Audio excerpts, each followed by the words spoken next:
Arrivé à Montreux en 1972 comme directeur de l'école de musique.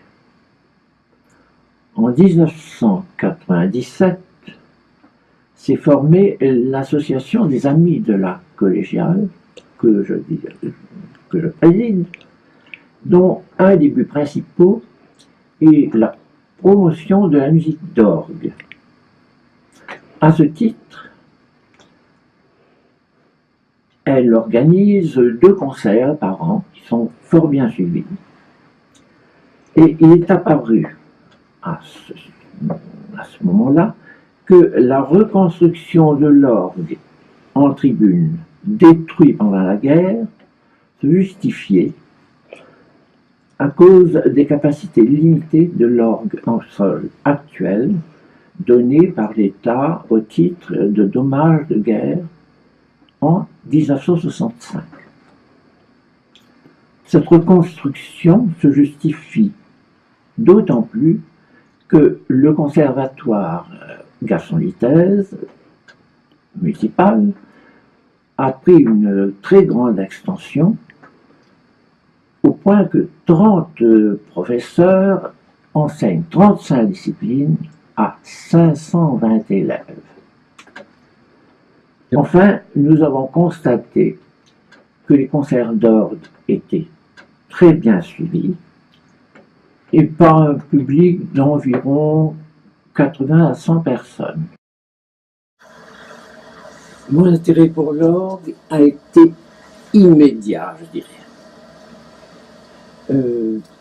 Dès ma plus tendre enfance, comme j'avais des parents qui étaient tous musiciens, du côté de ma mère surtout, ma mère chantait très bien, jouait très bien du piano, j'avais une tante qui était organiste, qui très souvent me prenait près d'elle à la tribune, un oncle qui chantait, une autre tante qui jouait du violon, enfin j'ai eu une enfance vraiment bercée par la musique.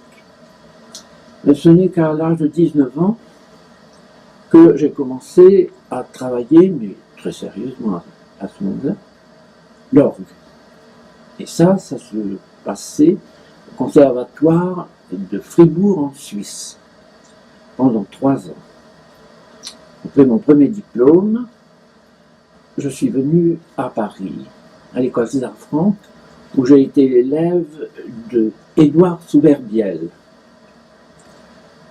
Et dès mon arrivée presque à Paris, Michel Chapuis, qui était un tout jeune organiste et déjà presque célèbre à ce moment-là, m'a demandé de le remplacer pour 1 ou 2 messes dominicales à Saint-Louis-d'Antin, dont il avait aussi la charge.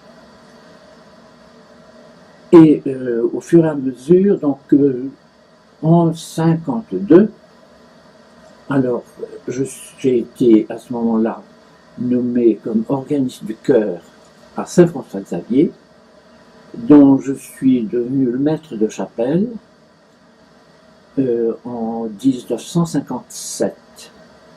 Donc j'ai été le voisin et très admiratif ami de Gaston-Littèze pendant 39 ans.